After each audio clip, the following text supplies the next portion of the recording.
¿A cuánto les está haciendo bien este culto? Levantan su mano y dicen un potente amén. Gracias al Señor por su presencia. Aleluya. Un ambiente muy de Dios, una atmósfera preciosa del Espíritu en el nombre de Jesús. Dios está utilizando a nuestros hermanos del coro. Qué bien. Aleluya. Me gustaría compartiros unos textos de la palabra con el fin de que la palabra del Señor nos venga hablando en el nombre de Jesús. ¿Cuántos necesitan una palabrica del Señor? Lo confirma con un amén. Gloria a Dios. Vamos a 1 de Corintios, capítulo 1, verso 18. Dice la palabra de esta manera, en el nombre del Padre, del Hijo y del Espíritu Santo.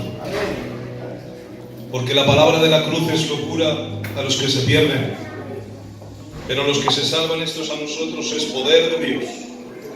Pues está escrito: destruiré la sabiduría de los sabios y desecharé el entendimiento de los entendidos. Hace una serie de preguntas en el verso 20 y dice: ¿dónde está el sabio? ¿Dónde está el escriba? ¿Dónde está el disputador de este siglo? ¿No ha enloquecido Dios la sabiduría del mundo?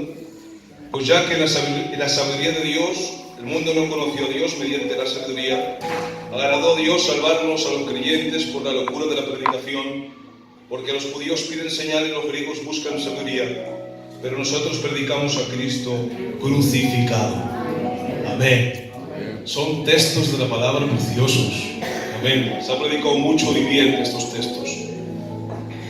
Dice el verso que encabezan los textos que hemos leído en el 18, dice: porque la palabra de la cruz es locura a los que se pierden. Hay otras versiones, pastor, que dice: porque la palabra de la cruz es necedad para los que se pierden. Hay otra versión que dice, perdonad la frase, hermanas y hermanos, porque la palabra de la cruz es tontería para los que se pierden. ¿Por qué utiliza el apóstol esta palabra, que la palabra de la cruz es necedad? Pues simplemente porque para el que no creyente, para el que no cree en el Señor, mostrar a un crucificado, Javi, un hombre que está muriendo en debilidad, un hombre que estamos diciendo los creyentes que por medio de esa muerte tenemos vida, algo que nosotros vemos como victoria, dicen los que no creen en el Señor, es necedad, es tontería, porque un hombre muriendo no nos salva. ¿Cómo puede ser el Salvador o el libertador del mundo? Choca frontalmente con la mentalidad humana, no se puede entender humanamente. ¿Qué entiende el hombre natural, el que no tiene al Señor? Pues que sencillamente, hermanas, que un libertador es aquel que es un hombre poderoso en la tierra, un hombre que tiene poder. Entonces, con el poder que tiene la tierra, de alguna manera podría ser libertador de otras personas o el salvador de otras personas. Eso es lo que tiene la mente humana. Amén. Pero Corintio es una iglesia mayoritariamente de griegos, porque Corintio era una ciudad griega y eran creyentes griegos, pero a su vez también dentro de la iglesia de Corintio había mucho judío. En el verso 22 dice la palabra, resaltando un poco la línea de pensamiento que había en esta iglesia, dice la palabra de esta manera, dice: porque los judíos piden señales y los griegos buscan sabiduría. Esta es la línea de pensamiento que tienen estos dos grupos. Me gustaría hablarles un poquito de estos pensamientos que tienen estos dos grupos. Dice la palabra que los judíos piden señales. Los judíos, hermanos, eran el pueblo de Dios. Amén. Ellos esperaban un libertador que nos libertara. En ese tiempo está bajo el yugo de Roma. Amén. Y dice la palabra en Gálatas 4:4 que llegado el cumplimiento del tiempo, Santi, Dios envió a su Hijo, nacido de mujer, nacido bajo la ley. En el tiempo que Dios ha establecido, en la soberanía de Dios, aparece el Cristo. En el tiempo, en el espacio y en un lugar determinado. Aparece el Señor. Y dice la palabra, no le dice la palabra, pero el ministerio público de Jesús, vemos que empieza a predicar Jesús en las sinagogas, en los templos. se rodea de 12 hombres para que estos también le acompañen en predicar el Evangelio de Jesucristo. Y claro, hay un verso que define muy bien la línea de pensamiento que tenía el judío. Lo vemos en Mateo capítulo 12, verso 38, dice: los escribas y los fariseos le decían al maestro: Maestro, deseamos ver de ti señal. Él les dijo, Jesús: generación mala demanda señal, pero señal no le será dada, sino la señal del profeta Jonás. Vemos el carácter de los judíos. Ellos querían que Jesús les convenciera mediante milagros, pastor, o hechos portentosos que identificaran que Jesús era el Mesías, el libertador, y les dice: mándanos señal para que de esa manera nosotros creamos. Pero si hemos leído y hemos entendido bien el texto, Jesús no cae en eso que están pidiendo los judíos, que le dice: señal no les será dada, sino la señal del profeta Jonás, dando a entender no una señal como ellos buscaban, sino la forma que Cristo va a morir, su muerte y su resurrección. Amén. Vemos la línea de pensamiento. Los judíos realmente querían señales. Amén. ¿Qué pensaba el griego? Según el texto que hemos leído, los judíos piden señales, los griegos buscan sabiduría. Los griegos se distinguían por la sabiduría y el conocimiento. Eran de mentes inquietas, hermanos, Emilio, mentes que querían aprender, conocer. Tantos así, hermanos, en la ciudad de Alejandría había una biblioteca que albergaba 900.000 manuscritos, casi 1 millón de libros, albergaba esa biblioteca en Alejandría. Les encantaba el saber, el conocimiento, esas mentes que querían aprender. La palabra filosofía viene de 2 palabras: filo, que significa amar, y fileo, que es la última palabra de sabiduría, o filosofía, perdón, significa sabiduría. O sea, filosofía significa amar la sabiduría. Eran amantes de la sabiduría. ¿Y dónde aparece esta línea de pensamiento? Lo vemos en el libro de Hechos, capítulo 17. Dice la palabra que Pablo llega a Atenas, está esperando a Silas y a Timoteo que vengan a donde él, y dice la palabra que se da un paseo por Atenas y ve la idolatría que hay en Atenas. Y cuando dice la palabra que ve lo que está viendo, dice que el espíritu de Pablo se enardece viendo esa idolatría. Y dice la palabra que disputaba contra los estoicos y los otros que no me acuerdo cómo se llaman, los epicúreos, que eran filósofos, y discutía con Pablo. Cuando escucha esto Pablo y estos filósofos, y decían estos hombres: ¿qué querrá decir este palabrero, predicador de nuevos dioses? ¿Qué han hecho estos hombres? Han tomado a Pablo, le han llevado al Areópago. Era una peña que tenían allí donde disertaban y compartían sus opiniones. Pero hay un texto que define muy bien la línea de pensamiento del griego. Verso 22 del capítulo 17 dice: porque los atenienses en ninguna cosa se preocupaban ni se interesaban, sino en decir, oír algo nuevo. Ellos querían saber, conocer, como estamos explicando. Pero dice la palabra que Él desecha el entendimiento.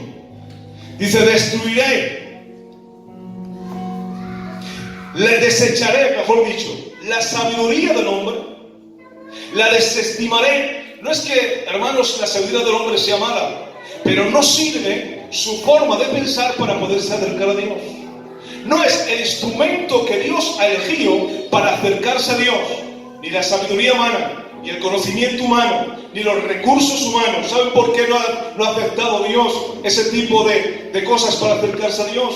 Porque eso es orgullo del hombre, es la vanidad del hombre, y conforme lo que es y lo que sabe quiere acercarse a Dios. Pero dice la palabra que Él destruirá la sabiduría de los sabios y desechará el entendimiento de los entendidos. Él lo desecha. Qué curioso, ¿verdad? No es la forma de acercarse a Dios, la sabiduría humana. Dice la palabra en el libro de Corintios, capítulo 3, 29, dice, porque la sabiduría de este mundo es insensatez para Dios. Pues como está escrito, Él prende a los sabios en la astucia de ellos. No sirve la sabiduría humana. Más te digo, nuestra propia sabiduría no sirve para acercarse a Dios. Tu criterio como buen gitano y buena gitana no sirve para acercarte a Dios. Son buenos, son de Dios, pero no es la manera que Dios ha establecido para acercarse a Dios. Entonces, ¿cómo es el método para poder acercarse a Dios y conocer a Dios? Lo dice la palabra de una forma muy clara. Verso 21. Dice, ¿dónde está el sabio? ¿Dónde está el escriba, los conocedores de las Escrituras? ¿Dónde está el disputador de este siglo? Dice, ¿no ha enloquecido Dios la sabiduría del mundo? Pues señores, esa sabiduría que estos hombres tienen, no le ha placido mostrarse a Dios. ¿De qué manera le ha placido? Le ha placido salvarnos el Señor por la locura de la predicación. Nada más. Por el medio de la locura de la predicación. Dice el verso 21. Ha agradado a Dios salvarnos por la locura de la predicación. Queda a un lado nuestra sabiduría, nuestro conocimiento, y queda patente la sabiduría de Dios. Le ha agradado salvarnos por la predicación de la palabra. Esto me llevaba a 50 años atrás, tío Titi, sin exagerar. Mi abuelo, el Moreno, que está con el Señor, ha estado en Aranda.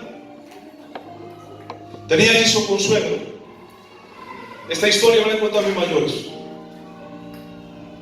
Y él estado predicando en Aranda. Los aleluyas, pastor.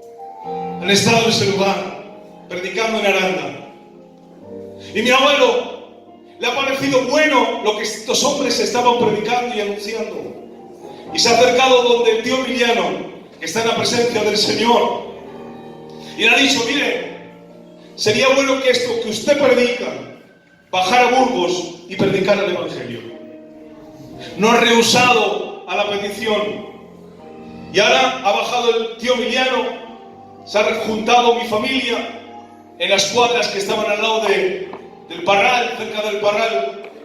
Y este gitano se ha puesto a predicar la palabra del Señor.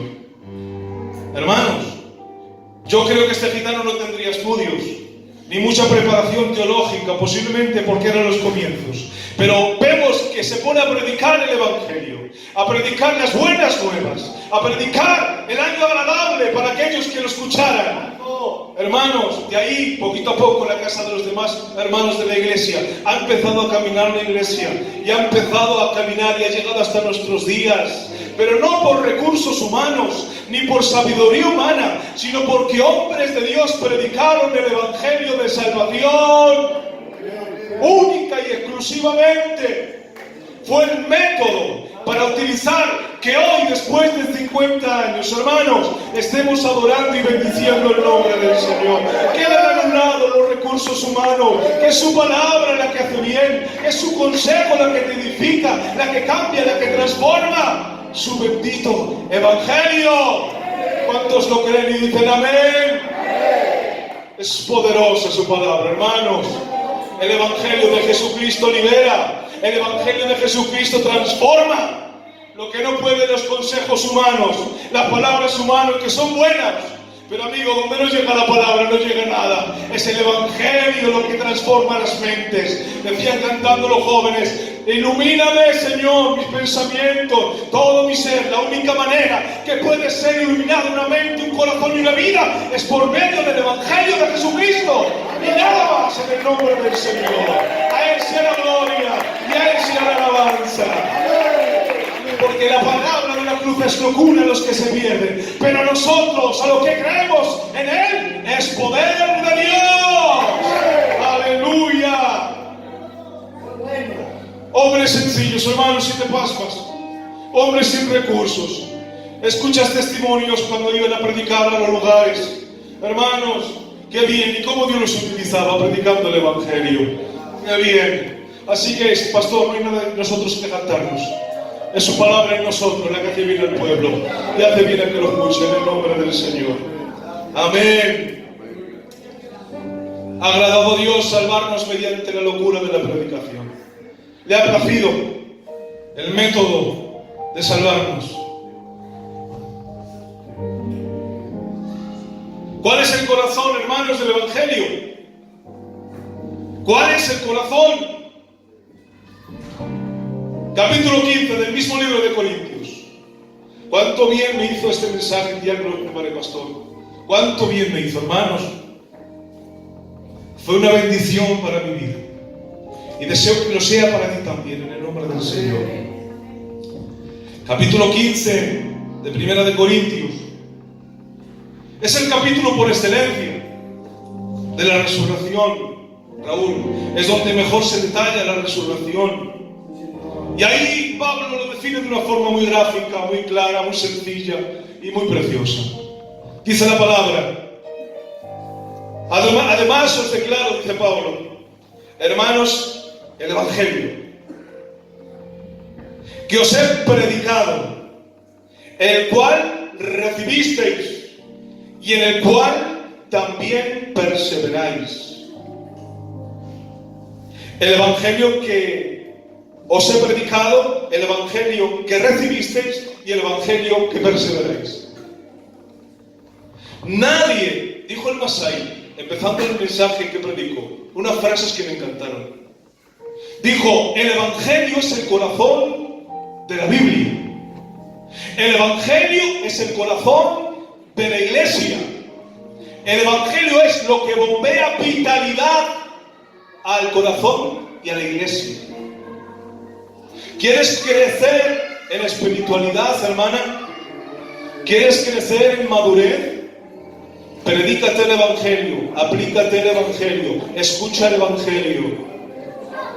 Hermano, hermano en este caso, ¿quieres que almas nuevas vengan al arrepentimiento y se conviertan? Predica el Evangelio. No hay otro método.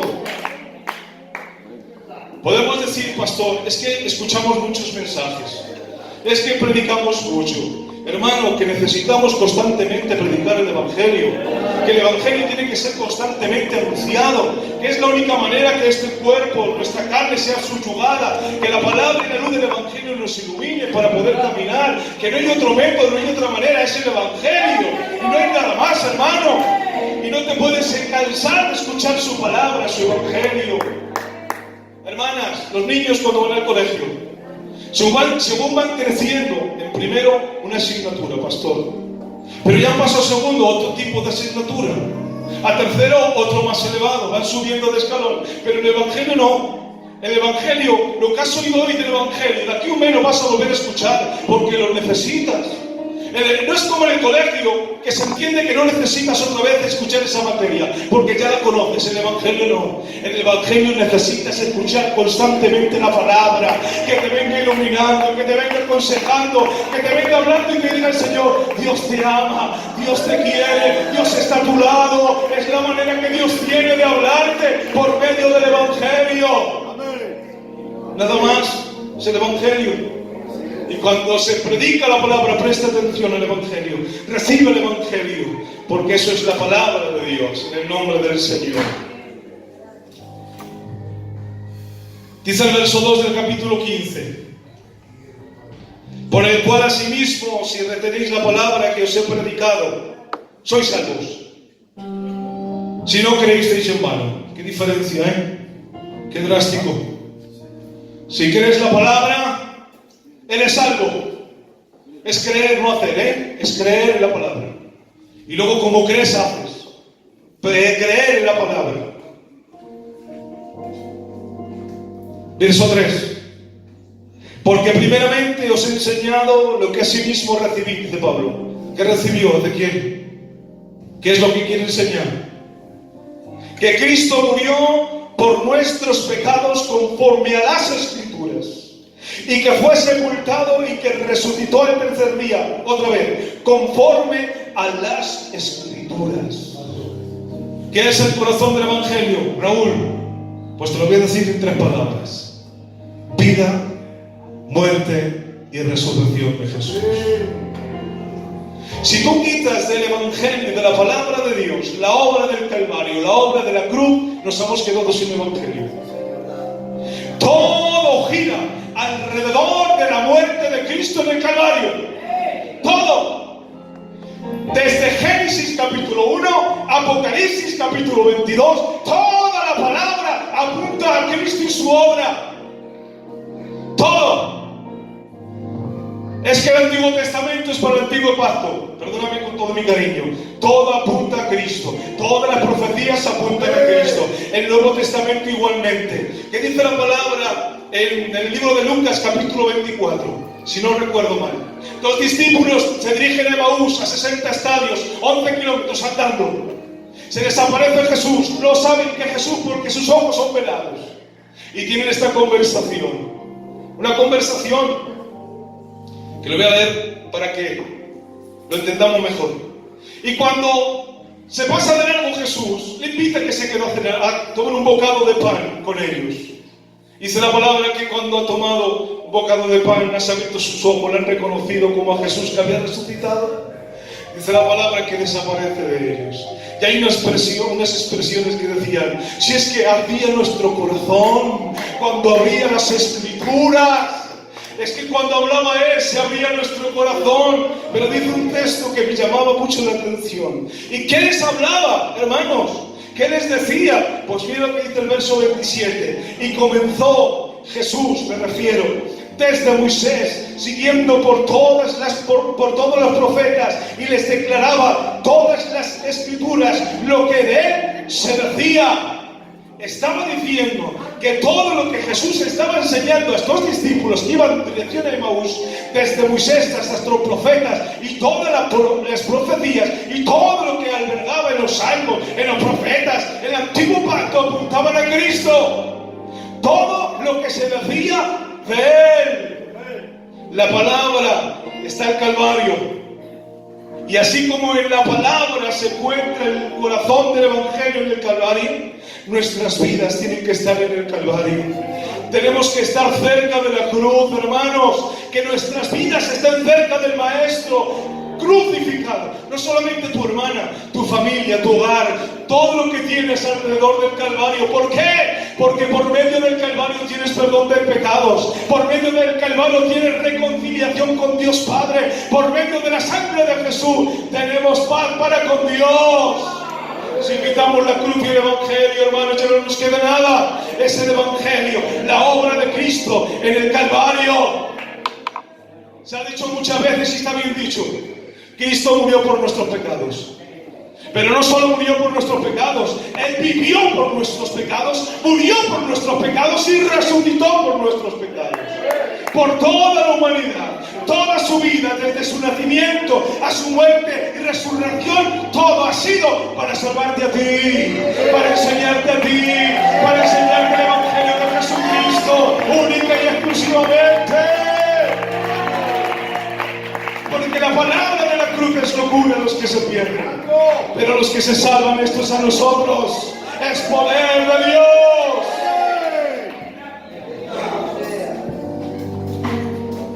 Bendecido sea su nombre. Sigues leyendo y ahí te vas a encontrar en el versículo 14, en el capítulo 15, hombres que dan testimonio que Jesús resucitó. Los 500, los apóstoles, lo puedes leer en casa, que dieron fe y testimonio que Cristo resucitó de entre los muertos. Pero llegados al verso 12, dice la palabra: pero si se predica de Cristo, dice Pablo, que resucitó de los muertos. Si se predica de Cristo, hermanas, que resucitó de los muertos, ¿cómo dicen algunos entre vosotros que no hay resurrección de muertos? Porque si no hay resurrección de muertos, tampoco Cristo resucita.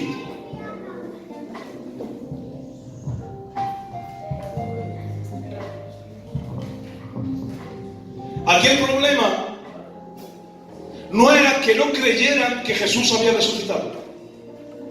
Porque había pruebas suficientes para demostrar que Jesús había resucitado.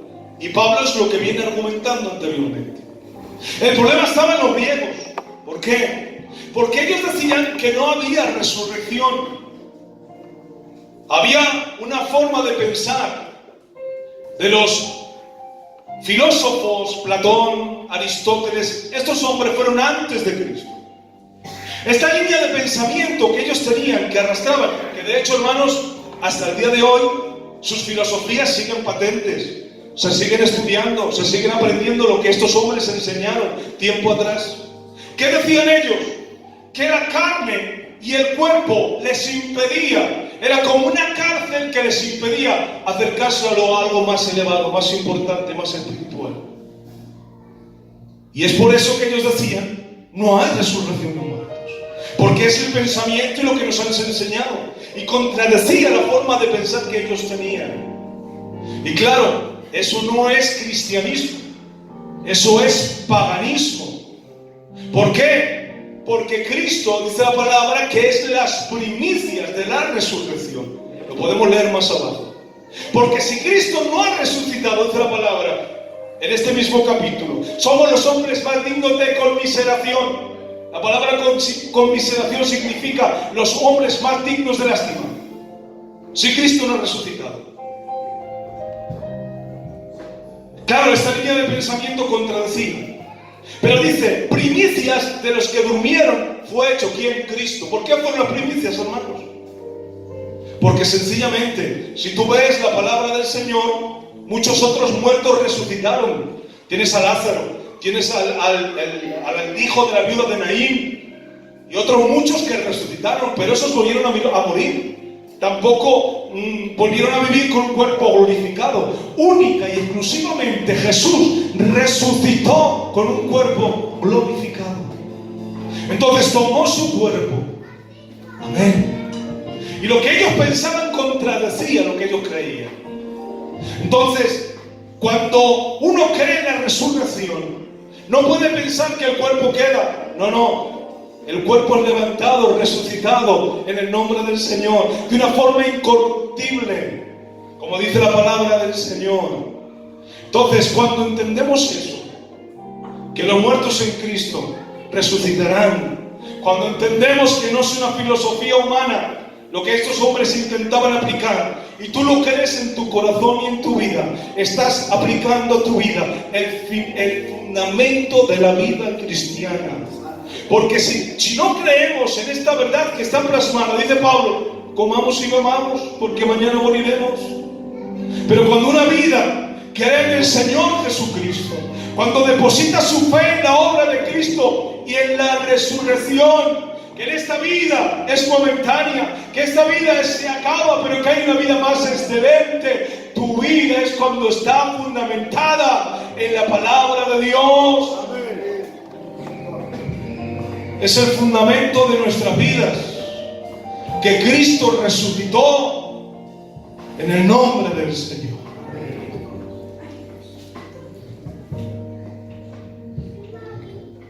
Hay mucho que hablar en estos textos, pero voy a ir finalizando en la encomienda que Pablo da a Timoteo.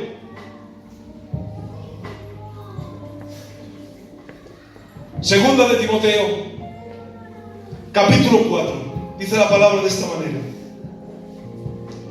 te encarezco delante de Dios y del Señor Jesucristo, que juzgará a los vivos y a los muertos. Dice en su manifestación y en su reino, que prediques la palabra, que instes a tiempo y afuera de tiempo, redarguyo, reprende, exhorta, con toda paciencia y doctrina. Dice el 3, porque vendrán tiempos cuando no sufrirán la sana doctrina, sino teniendo comezón de oír, se amontonarán maestros conforme a sus propias concupiscencias. Pablo sabe, hermanos, que el tiempo de su partida se está acercando. Timoteo es su amado hijo en la fe, es su mano derecha, Mique, el siervo fiel que manda, que le obedece, que le ayuda en su ministerio. Pero sabe Pablo que su fin está llegando. Y bueno, hay una delegación lógica que Pablo sabe que tiene que delegar. ¿Y a quién se lo delega, hermanas? Al joven Timoteo. Pero Teoditi me llamaba mucho la atención en la forma que delega este relevo al joven Timoteo. Te encarezco delante de Dios y del Señor Jesucristo. No le habla pastor como diciendo, como hijo mío en la fe, o como mis discípulos, sino te encarezco delante de Dios y del Señor Jesucristo, que prediques la palabra. Esa palabra que utiliza ahí es predicar en alta voz. Predica en alta voz. Sale de la idea de un heraldo. Un heraldo era aquella persona que llevaba un comunicado. No es como ahora, pastor, que por ejemplo un gobernante quiere hacer un comunicado, da una rueda de prensa y se entera España entera y el mundo entero de lo que quiere comunicar. Pero en los tiempos bíblicos y en los tiempos antiguos no era el caso. Entonces lo que había eran heraldos que llevaban el comunicado y se plantaban en el medio de la plaza, y en ese lugar, hermano Salva, se ponía a decir, así ha dicho el rey, así ha dicho el gobernante, así ha dicho la ley o lo que sería. Y empezaba a leer todo aquello que el rey o la persona le había delegado y de esta manera lo comunicara. Y era la forma de enseñar o decirles lo que quería comunicar el rey. Tenía que haber algo en el que comunicaban en el heraldo, muy importante, pastor.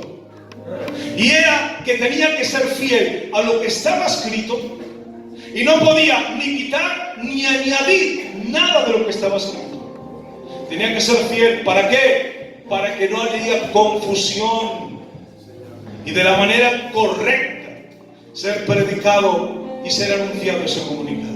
Y lo que está diciendo Pablo, Timoteo, predica fielmente la palabra del Señor. Ese comunicado fielmente que está plasmado en la palabra bendita del Señor. Y le dice, redarguye, instruye, predica la palabra fielmente. Hay un texto en 2 de Corintios capítulo 2 verso 18. Dice, pues no somos como muchos que medran falsificando la palabra de Dios, sino como delante de Dios y de parte de Dios hablamos en Cristo Jesús. Es una encomienda que prediquemos fielmente la palabra del Señor. Porque vendrán tiempos, dice el apóstol, cuando no sufrirán la sana doctrina, sino que se amontonarán maestros tratando de minar la sana doctrina.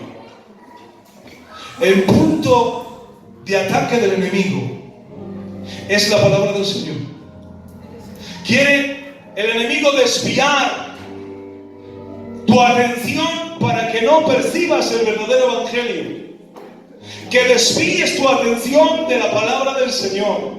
El enemigo quiere transgiversar la palabra del Señor. Si que no puede transgiversarla, quiere cambiarla. Y si no puede cambiarla, quiere anularla. ¿Por qué? Porque sabe que el evangelio y la palabra es poderosa. Jehová reprenda estos maestros falsos que quieren enseñar estas falsas doctrinas en el nombre del Señor. Y nos dé luz y conocimiento para entender la verdadera palabra en el nombre del Señor, el verdadero evangelio en el nombre de Jesús. Así como a Pablo delegó al joven Timoteo, hermanos, que predicara la palabra. Te quiero decir que predicar la palabra no es necesariamente en un púlpito o delante de una iglesia. Predicar la palabra es hablar de Dios. Predica, habla del Señor. Ha habido hombres en cada tiempo, en cada época, que han predicado la palabra fielmente.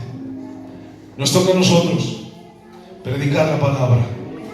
Predica, habla de Dios. No digas, es que tengo poca capacidad. Yo también.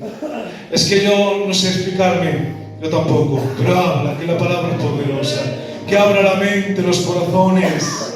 Que y Dios venga sanando por medio de su palabra, en el nombre del Señor.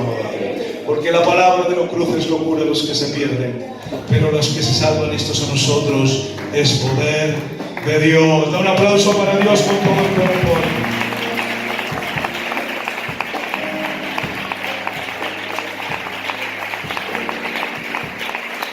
Te invito a que inclines tu cabeza, que cierres tus ojos un minuto en la presencia del Señor.